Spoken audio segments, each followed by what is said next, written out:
Avant de démarrer cette vidéo, on a un petit coucou de Bretagne. Jean-Marc nous a adressé un petit coucou de Bretagne. Donc on va d'abord regarder la vidéo tous ensemble. Et puis ensuite, nous aussi on va lui faire un petit coucou.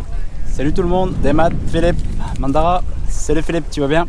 Écoute, voilà un petit bonjour du Finistère en Bretagne où on profite un maximum du temps qu'on a là pour profiter des routes, des belles routes que nous avons et tout ça bien sûr accompagné de nos fidèles montures, n'est-ce pas?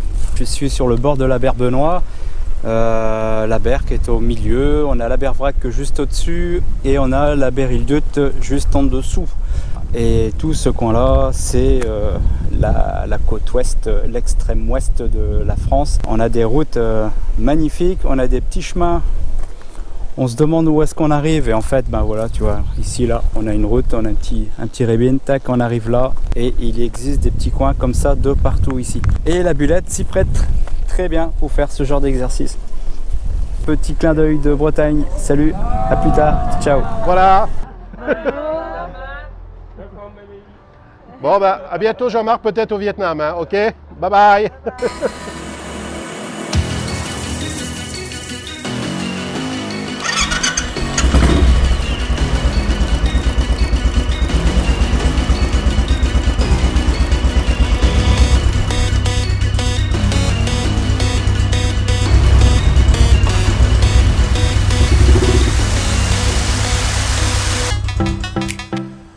Nous sommes de nouveau à Dalat.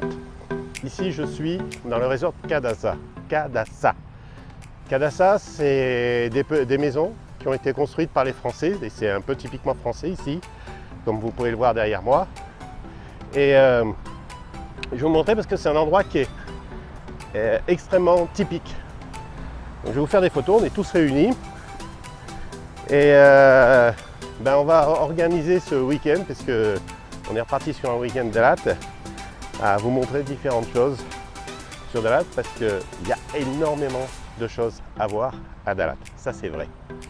Dalat, on cultive, il y a les fleurs, les fruits, le vin aussi, et oui, à Dalat on fait du vin, et oui, vin de Dalat. Puis je vais montrer ce lieu en image qui est assez extraordinaire.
cette visite des lacs qui m'a permis de faire voler le drone et de vous donner ces images. On fait une petite pause parce que vous avez vu que les chemins qu'on a pris étaient assez défonces. Et là, on fait une petite pause repas, avant de continuer la suite des aventures.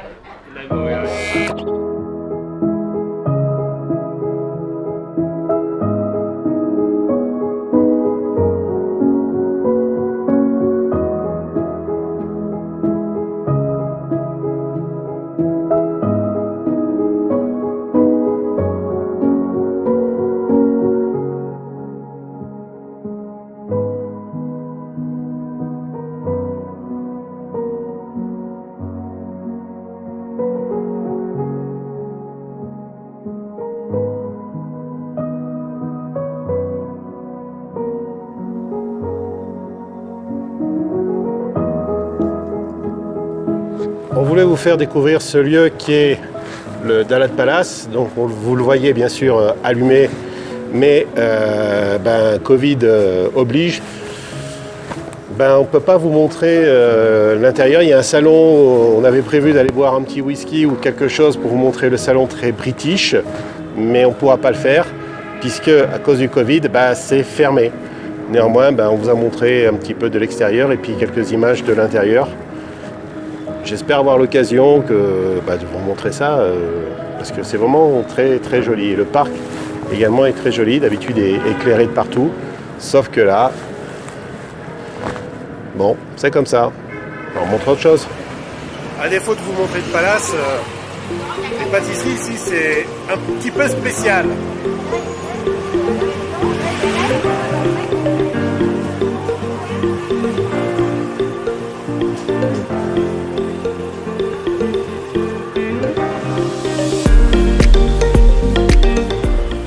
Ça c'était pour les gâteaux fantasy, mais on est en pleine période des gâteaux de l'huile.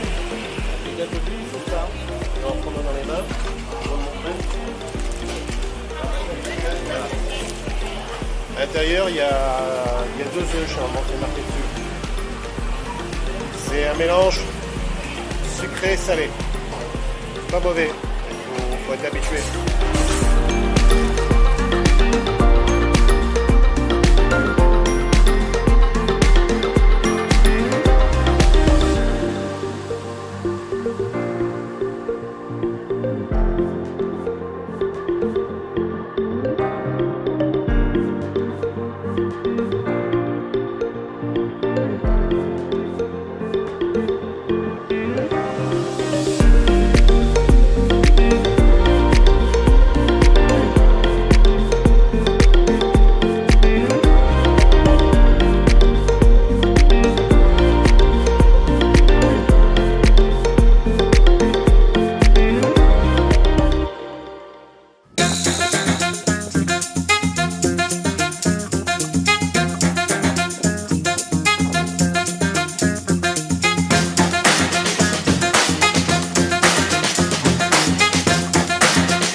Là, ça va être vraiment pour ceux qui aiment la moto, puisque vous allez voir des choses assez intéressantes. Pour la petite histoire, pourquoi il y a des motos qui sont brûlées? Tout simplement parce que ce café a brûlé. Il y avait ces motos qui étaient à l'intérieur et ils ont remonté, bien sûr, un nouveau café. Et je vais vous montrer les petits trésors qu'il y a à l'intérieur.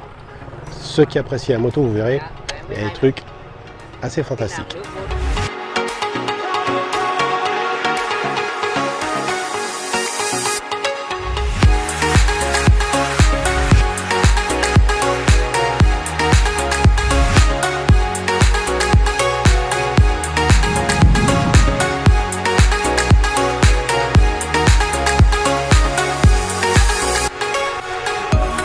Comme vous l'avez compris, c'est un café qui est dédié aux motos et également des vieux objets qui se trouvent là, qui servent de décoration. Là, je suis à l'étage. Vous voyez un peu comment au mur les affiches, les photos qu'il y a. Vous avez également donc je crois que c'est des Dax. Il faut que je regarde hein, parce que je me rappelle pas. Voilà.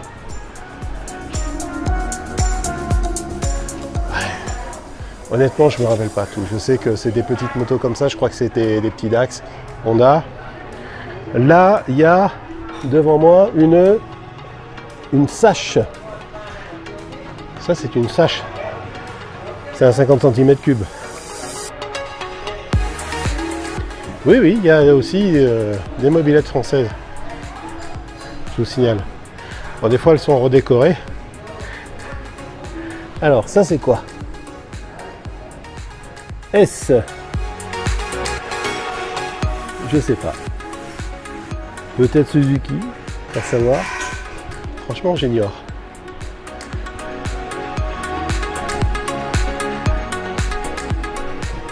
Peugeot, je vous disais qu'il y avait de la mobilette française. Et il défend ça, il la défend. 102 Peugeot. Là-bas, il y a un vélo, mais je pense que c'est un montage particulier. Là, une Babetta, ça doit être italien, ça.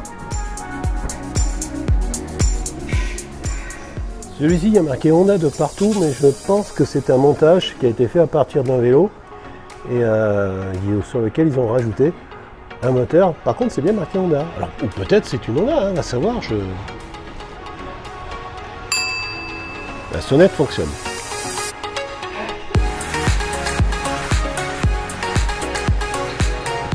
Les mains françaises sont bien mis à l'honneur. Deux mobylettes blanches sont juste à l'entrée. C'est celles qu'on voit de l'extérieur d'ailleurs.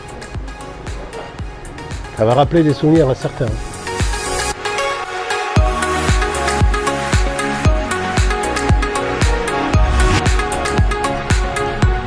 Là, on est en bas, au rez-de-chaussée.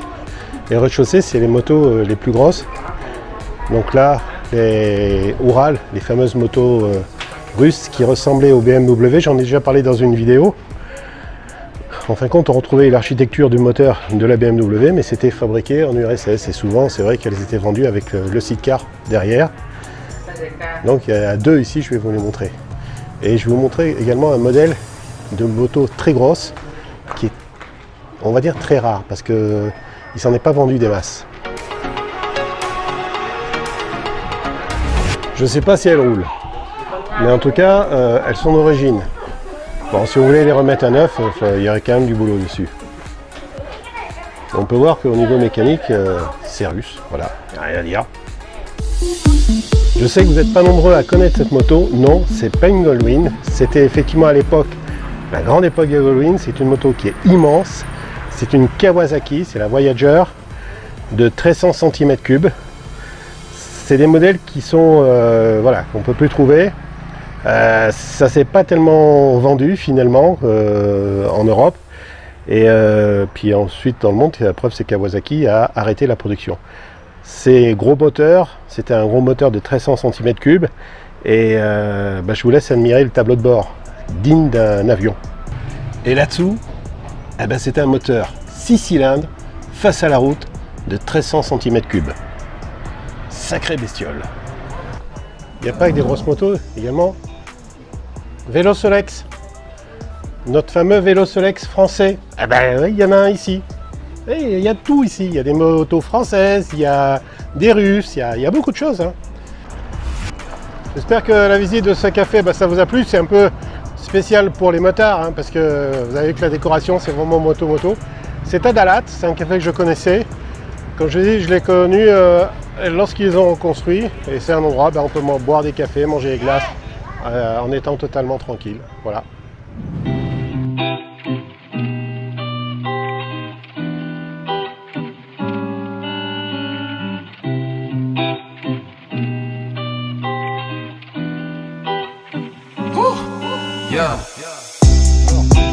On est à Dalat ici, je voudrais que tu te présentes, parce que tu es français, évidemment. Bien sûr, je suis français, je m'appelle Daniel, je suis vigneron et on est ici dans notre cellier d'embouteillage, cellier d'Indochine. Cellier d'Indochine. Alors tu sais, moi il y a 20 ans, quand je suis arrivé au Vietnam, ici, j'ai goûté du vin de Dalat, ok ? On va dire que le vin de Dalat, c'était un bon vinaigre de table. Alors explique-moi. Alors, Vandalat, à l'époque, il y a 20 ans, il faisait du vin à base de raisins de table qu'il faisait venir de Fanran pour le raisin blanc. Et pour le raisin rouge, ils utilisaient un fruit d'un arbre qui a beaucoup dans la région, qui est le mûrier. Ouais. Donc, à base de mûres et de fraises, puisqu'il y avait aussi de la production de fraises, ils faisaient fermenter ces fruits de manière à obtenir un vin de fruits rouges qu'ils assemblaient avec un vin de jus de raisin blanc, ce qui donnait un breuvage qu'on pouvait appeler du vin, mais qui était quand même assez difficile à boire. Ah, tu peux le dire que c'était vraiment dégueulasse. Je me rappelle. Je ne critiquerai pas la concurrence. Alors, c'est vrai que le Vandalat s'est un petit peu amélioré avec le temps. Alors, qu'est-ce qui s'est passé? Alors, avec le temps, quand même, ils ont envoyé en France des gens pour apprendre à travailler. Ils ont eu des œnologues. Ils ont planté localement des variétés de raisins de cuve, ce qui permet que maintenant, ils ont quand même nettement amélioré leur qualité. Ouais. On va dire que ça reste quand même un bon vin de table aujourd'hui. Oui, on n'en est pas encore sur des grands crus. Donc mais pour localement, ils ont fait des efforts pour améliorer leur qualité. Voilà, c'est ce qu'il faut quand même retenir. Exact. Alors toi par contre, en tant que Français et en tant qu'embouteilleur, parce que toi ce que tu fais est totalement différent. Alors explique-nous.